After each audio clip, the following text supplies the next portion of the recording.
Hello all! Thank you very much firstly for purchasing your home kits. So this is the first time I've ever done a video. Normally it's face to face and I can get reactions, so please bear with me. This is very new to me, and for those who this is new to, I'm hoping that I'll give a good description. Those who've been to one of my classes, I hope you remember. If not, this is just to jog your memory. You'll also be given a plastic laminated sheet with some basics on. It's your choice how you want to do this, whether you want to do this while you're watching this video. Me personally, I think the best thing for you to do is quickly watch this video, have a read through the lists of ideas and things to do, and then put the video away and get yourself a nice drink, some nibbles, some music. If you're going to Zoom, get everybody linked in and have fun. This is the most important thing. You need to have fun. I think a lot of people will be surprised after this that they actually can do it. I think this is something that people are a bit more scared of doing, but actually when I show you the basics, it's really easy to do and it's good fun. I think the thing that I'm going to start off with is I always take an antihistamine before I work with any of this greenery. It's very much like Lalande and firs and things like that. I sometimes take a reaction and end up with a runny nose. So if you are susceptible to kind of that, get yourself an antihistamine in on the morning. Anyway, so let's start. Everything in your pack is what you're needing. The only thing that's not there is some scissors. Now you don't need any fancy scissors, you're not going to be doing anything major with wires or anything like that, so just any kind of scissors. I'm just going to use these ones which are kind of more of like snips, but you can use anything. You will have your twining, you'll have your moss base, you'll have your greenery. For those of you you're doing the larger one, you'll just have your greenery with a mixture, a bit more different greenery into it, maybe some eucalyptus and things like that. Those who are being decorated, it's a slightly smaller wreath. And at the end I'll show you how to wire things as well. Even if you're just doing a plain green one, it's always handy to get the florist tricks for how to actually make bows. So let's start. Myself, the way that I'd like to do it is I will start with snipping my greenery down. I'm not obviously going to do all of it, but I would say get your greenery snipped down and then get it into sort of bundles, your different types of greenery. The type of greenery that's going to be in yours, there'll be ivy, there'll be hemlock, there'll be some fir. If you want to put any of your own greenery from your gardens, do so. You can put some twigs in, anything that you like. There's no holly, because holly is quite poisonous and I don't want anybody to go for their very first one and come up with red blotches. But if you know you can handle holly, you can get some of that in too. So what we're going to do is, I'm just going to actually measure. We're probably talking about sort of 15 centimeters long. They don't have to be perfect, they don't have to be the same, but if you can kind of keep them that's good. So you're going to get your greenery. It might be cut down a little bit more than this, but you still have to go in and cut them. So I'm just going to quickly cut some down here, different types. Again, don't worry too much about it being too tidy, because you'll never notice it once it's in the wreath. Here, that one there is maybe just a bit too long, but I don't want to cut it in half, so that's just going in like that. The good thing about doing this is it doesn't have to look perfect, because once you've got it in place you can have a bit of manipulation as well. So let's see if we've got any other ones. I'll maybe do a bit more of this just to show you. So as I say, once you've cut everything down, you don't have to do it as fast as this. I'm just doing this because I don't want it to be a lengthy video and you're like snoring at the end of it. So you're going to put your bunches all in the same ones, because I think it's important to see what you're working with. Although I am a messy florist, I do like to have a little bit of routine here. So I'm literally putting everything into piles. There. So you don't need a huge amount of space. This is a nice sort of sized area here. Right then, so twine. This is the secret. I've purchased some really nice twine bundles because if it's too thin, it's quite easy to snap. And this is the trick. You don't want to pull it too tight because it snaps, but you also need to make sure it's nice and tight, because the last thing you want is your wreath to fall to pieces. So when you get your moss base, you'll see that there's a front and a back. This is the back here because you can see the ring more than this side here is more fluffy. So you're going to start with your twine. You're going to come into the back and you're just going to do a simple knot. Again, don't worry about the bit that's showing because that'll be hidden afterwards. So there, as you can see, I've just done a nice simple knot. I'm going to start by just going around twice. Keep this nice and tight, and then you're going to just nip it a little bit tight. You hear like a squeaky noise, and again. So that's now it. Now anchored and ready to go. So your bunches of greenery, you can mix it up. I tend to maybe do it maybe sort of 3 different ways. Make sure you alternate your greenery that's on the top, because the last thing you want is it just to be all one colour on the top. If you keep your bunches mixed, it means that there's variation in it. If you do say you like one bit more than the other, maybe do it every other one. So quickly, you're just going to make bunches, 3 to 4 bunches, just depending on what size of stem you pick up. So there's my first bunch. I'm going to lay it down just ever so slightly at an angle. If you do it this way, you're going to have a huge wreath and you're going to use lots of greenery. If you have it this way, it's going to be a more sort of practical size and easier to work with. So once you've got that in place, you're just going to go around twice, giving it that little bit of a, it feels almost like a squeak, and again. So that's your first one in place.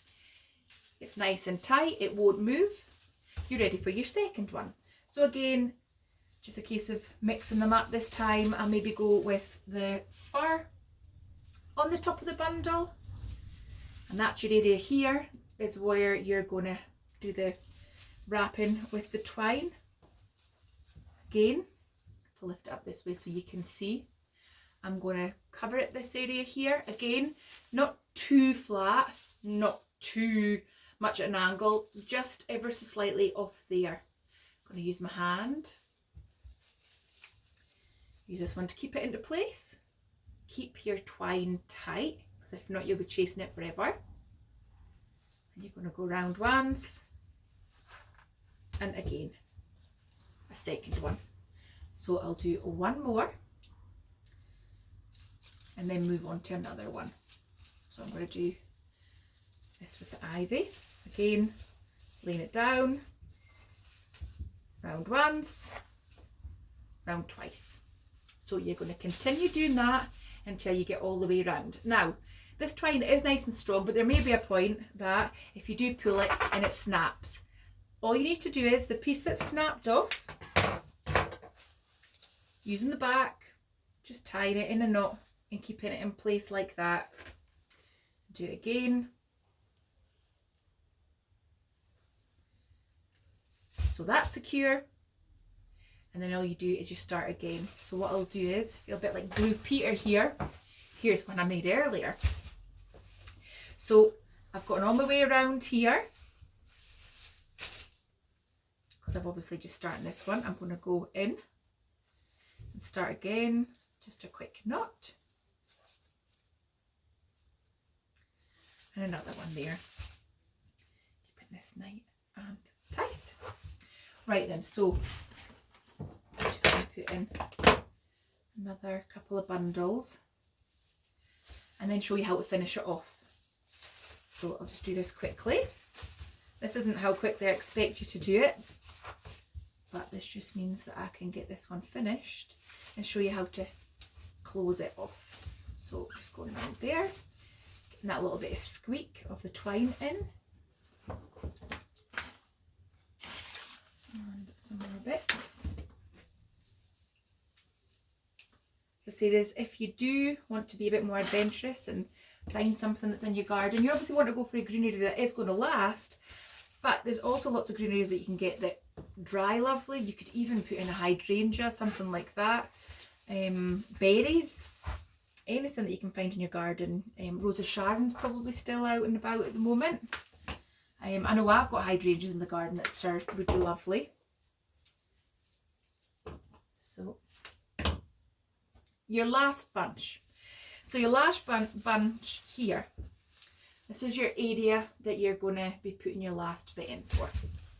So what you want to do is just kind of push your first one to the side like that. It's okay, you can manipulate it back into place. You're going to take your last bunch and you're going to put it in here. Again, keeping this nice and tight. Go in with your 2, 1, 2. Turn it over onto its front. You're then going to cut your twine and then go in and find the ring. If you can't find the ring, you could use your scissors just to kind of poke a hole through. And push it through and tie it into a knot. Just remember to try and keep this as tight as possible. So that's your knot in there. And then what you want to do is you're just going to manipulate your other pieces together. And this is when you've got it all together, you can use your hands and you can really fluff it up. You can move it. Now, if you look at your wreath and you think, oh, it's a bit gapey down here, don't panic. Just put some more in. Start again, tie it onto your wire ring, find your space, add it in, wrap it around twice, and then tie it off. So don't worry if you think, oh, I've well and truly got a space there, just add it in. If you start it and you think, oh, I'm really not liking this shape, cut the twine, take it off and start again. There's no perfect way of doing this. You might want to do it more elongated. It's up to you, the shape that you want to create. But as I say, if you're finding that it's just not going right, snip it and start again. So you should have something that resembles a wreath like this. You might find that it's a bit more bushier, it might be longer. It's your design and it's up to you what you'd like it to be. What I'll do just now is I'll show you how to do your hanging. Now, I don't know if you want it to be a long hanging or if you want it to be hooked onto the door. Whichever you want to do depends on the length of your twine. I'm just going to do a little short one here. So I'm just going to take a little bit of twine. I'm going to double it up. I like to either have a mirror or someone looking to see whereabouts the top is. I obviously don't have either of those, so I'm going to go for my top here. This is where I'm going to put the top, lay it down onto its front, find that copper wire, push your twine through, just a simple double knot on the top. If you want to make it a longer one, just put more twine. So there you go, it's just a simple knot there. Then turn it so that you've got the loop at the top, and that's the way for you attaching it. Now, the other thing is if you want to decorate it, I'm just going to give you a few tips on how to make some bows, different shape bows. So the very first one I'm going to go for is just a simple bow. Got your piece of ribbon here. An overlap, doesn't have to be a huge overlap, but just an overlap there. Cinch that in there, and then you're going to cinch this together, kind of making sure that it's even on both sides. Get your wire, hook your wire around, push this down a little bit, and just twist that around like that. And there you have a wee cheeky bow. This can be done if you want to do for wrapping presents. Just use a thinner wire, snip it, and you can just stick it down. So that is a nice chunky little bow there. If you want to do a loopy bow, just do one loop, pinch at the bottom, 2 loops, pinch at the bottom, 3 loops, pinch at the bottom, and then the 4th one. Here is where they're all together, so you want to get your wire in there. Don't worry about what it looks like just now, because you can fluff it up once you've put the wire around it. This wire points down, twist around, and there you have a loopy bow. So that's one like that. A bow with tails. Depending on how long you want your tails to be, I think we'll go with that. Then cross them over. can see it's almost like a cross there, and that's where you're going to pinch together. Then you're going to bring the back one in and pinch in there. So you've got that pinch together, and then just add your wire, keeping it nice and tight. Again, just twisting it, and there you have a bow like that. If you want, you could add another one to the back. There's so many different ways you can do bows, but you'll have enough ribbon in your pack if you've picked a ribbon design to experiment with different ribbons. But as I say, if you are going for a green one, you might have some ribbon of your own that you'd like to attach in. So this is how you do cheaty bows. Life is way too short to spend an absolute donkeys on a bow. There we go. So there's another bow there. Some of you may have berries in. Again, faithful florist wires. You're just going to go pointing down like that.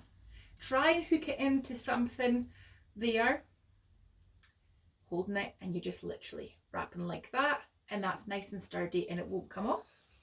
Fruit, bit more difficult, bit more delicate. Just be gentle with them. Here, I'm kind of putting them so they all are at the bottom there. Going to pierce this through gently. As I say, you don't want them crumbling. And what I tend to do here is very gently just twist. But I often leave a slightly longer piece there, and what I use that longer bit for is just to lay along that way, so it almost gives it a little support. Stops it from falling down because it's using this piece here. So that's another thing there. Cones. Lots of cones going around. Go for sort of your open here. You're just going to remember that long piece down there, because that's what you're going to wrap around, and just weave them in around the bottom as low as you can get and twist. And there you have your wires ready to go in. So if you are putting this on a door, be careful of where your wires are going. The last thing you want to do is put wires in and the wire sticking out and then it scrapes your door. So be very careful of that. So what you can do is put them in at an angle. Actually, that one's too long. That's the other thing, is if your wire is too long, you're going to find it hard to hide. So you're just going to go through into the base, preferably in between the two wires in here. That's coming in the middle, which is perfect. And I'm just going to sort of hook it in and put it there. Same with your bows. This one here, obviously I've made two, so there's actually two wires. I'm going to cut all those excess wires off, so I'm just left with one. Make sure that that's not actually too long, and again popping it through, making sure it comes through in between those two wires, because if it's not, it might fall out. That's come there. I'm just going to do a gentle hook and push in, so there's no wires actually sticking out, because the last thing you want is something like that scraping your door. You need to keep your wreath wet, so if we've had a dry day, just stick it under the sink. If you do want to protect the back and make sure your door doesn't get damaged, you could either put a plastic bag over it, or some felt or some material which you could just wire in, depending on what kind your door is. But that is nice and soft because it's mostly the moss and the twine. So your designs won't look anything like this. As I say, I've just kind of willy-nilly just push pieces in, but that's it like there, making sure it comes through, and your wires.